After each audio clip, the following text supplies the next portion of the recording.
Welcome to Short Scale Modelling. This is part 2 of Moebius' Battlestar Galactica Colonial Viper Mark 1. Scale is 1 to 32. In this part, I'm starting the build and I'm concentrating on the pilot and the cockpit. So let's jump into this and see how well I get on. I'm going to start off with the pilot. I noticed there was a little bit of cleanup to do.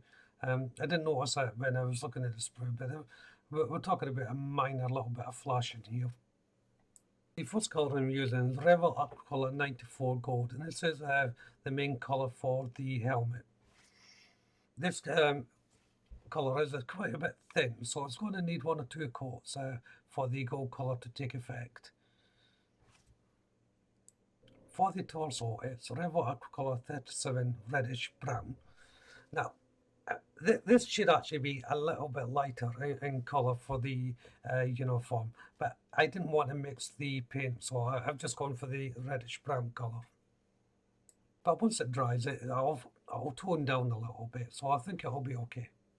So at the moment, I'm just painting in the block colours. I'm trying to keep the paint as thin as possible while I'm painting this. The finer detail I'll be near the end. So applying the second coat to the helmet, and this gold colour is really starting to come through now. It's a really nice colour, this, as you can see with the light shining off it. It's quite effective. For the trousers, it's Rebel Aquacolor 314 beige. I'll just zoom in there so you can see a little bit better. I like all these colours. As I say, I've thinned them down to an inch of their life, so everything will take 1 or 2 coats. But it is worth doing. When you're painting this figure, you really don't have to go into that much detail, but I just like to do it. It helps keep you in practice, but the majority of the bottom half of the figure you're not going to see. The control stick is moulded into the hand, and that's Rebel Aquacolor 76 light grey. And the hands and face are Rebel Aquacolor 35 flesh. So there, as I said, there's a lot of colours involved, just this pilot alone. Well, again, I'll just zoom in so that you can see me painting the face. I'm using a very fine brush to do this. There's not a lot of room at all in it, but don't worry about so much of the detail, because once it's in the cockpit, you're not going to make too much out. And that's true with the hands as well. But if you're like me, if you enjoy painting it, you may as well do it. If you don't mind the hassle of trying to get some fine detail in. My figure painting was not brilliant anyway, so it's always good to keep on going until you're happy with it. There's dark flashes on the helmet, so I'm using Rebel Aquacolor 08 matte black for this. And these are very small, thin lines. There is a guide, molded guide on the helmet itself that you can follow. But they were extremely difficult to paint. Didn't do a very good job of it, tell you the truth. But it is what it is. They were quite small, even with the magnifying glasses on that I use. I found it quite difficult to paint these. And I'm using the same colour to paint his utility belt. And like the bottom half of this figure, you don't really get to see much of it. You do see a flash of it in the cockpit, so it is actually worth doing the utility belt. But the mould on this figure is quite good. The detail on it is quite impressive for its size. It's just a shame that my painting of figures are not brilliant to highlight that. And I'm returning to 94 gold Rebel Aquacolor for the buttons on his tunic.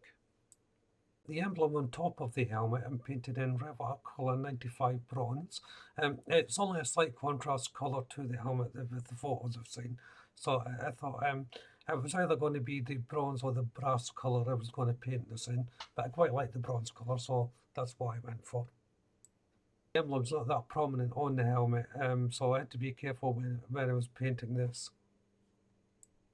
For the eyes, I used Rebel Aquacolor 371 light grey. I was going to use white, but sometimes an off-white colour is good for the eyes, so the light grey is perfect for this, I think. I always seem to give my figure a startled look when I'm painting the eyes, so you may want to have a good chuckle when you see the end of it. As I said, the painting's not brilliant on the figure. For the iris, I'm using 752 clear blue. Now, I've got a cocktail stick here, and I'm just dipping it into the paint slot. There's a tiny little bit on the cocktail stick, and I'm just going to press that into the eye area once my camera focuses in. So it's just the tiniest little dot, and then I'm just pressing it onto the eye to create the pupil. Um, it's the best way I've found doing it. If you use a brush, sometimes brush could be too soft and it'll smudge onto the whole face area in the eye, especially when it's small figures. But it does require a steady hand and a light touch to do it. If you do make a mistake, just paint over it and redo it. I'll try and hold up to the camera so you can see it does have a startled look on his face. I'm really bad at this. Then I'm returning to 08 matte black for the whole stuff. Again, you really don't see this once the figure's inside the cockpit. It's a shame because there is quite a bit of detail there. And I'm also going to be using the black for the cuffs of the sleeves as well. And then for the boots, it's 07 black gloss. I'm not sure whether this is meant to be black or not, but that's the colour I choose. It was sort of within keeping, I think. So it's now time to assemble, and it's a fairly simple assembly. First of all, the arms go in. The location points for these are self-explanatory when you see the figure. It's on the back. There's a little connection point that goes fits and slides into the back, so you can't really get them in the wrong position. And of course, the position is quite important for it to sit properly inside the cockpit itself. Now, if you're like me and prefer to paint the little parts before assembling, you will get a little bit of chipping on your paint, or the cement may run into the paint and cause it to bleed a little bit.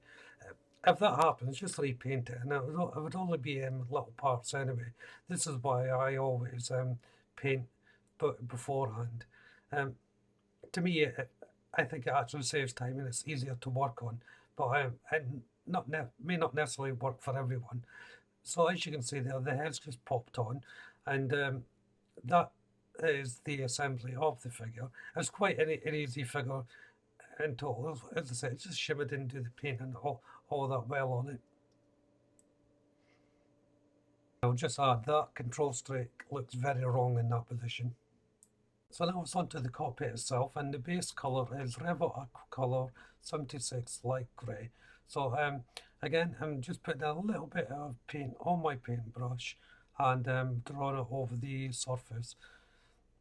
This doesn't need too much finesse putting into it. It's only the base colour. All the control panels in that, when I'm painting them, they'll be cut in once all the paint is dried. The panels are having a base coat of 08 matte black, Revit Aqua Colour once more. There's not that many panels to paint in here. There's about 4 or 5 in total. I am using a fine brush to do this though, and as always, I'm trying to put the paint on as thin as possible. If I do go over the lines, I'll just cut the grey back in. Sometimes that happens, and the grey will paint over the black quite well. Just make sure each item's dry before you move on to your next colour, of course. I'm then using a watered down version of the 76 grey, and what I've done here is make sure my brush is very wet. Then I'm placing a little bit of pigment on the area that I want covered, then just drawing that pigment over the black, and this just makes the detail stand out a little bit better, so it's not all just black. Here I'm using Revit Aqua Colour 50 Light Blue. This is for one of the instrument panels. There's just different shapes in the rectangular boxes. This one happens to be a circular, so it's just a little dot of blue. And within the same lines, it's Revit Aqua Colour 34 Italian Red. So these are just little dials and switches that I'm just highlighting. Not sure whether these are the correct colours, but with these things, I always just go and feel what's natural. I'm now using Tamiya's Weather Master Series C and the silver component, and I'm applying this with my brush sharpener, and I'm just going over all the raised areas with this pigment, and it just gives them everything a lift and a sort of metallic metal look. It doesn't need much. Of course, you can do this with a wash as well, but I prefer to use the Weathering Master series. And lastly, there's just a little decal that gets slided on to the front, and that's going on in the normal way with softening with a little bit of warm water. And this is will end part 2. So if you haven't done so already, why don't you check out the channel for my other builds? If you subscribe to the channel, please do so. Make sure you hit the notification bell. That way you'll be kept up to date not only with this build, but all my future builds as well, of course. Hit the like button. Don't be afraid to leave a comment, and of course you can share the video. But for now, thank you all very much for watching. Bye bye.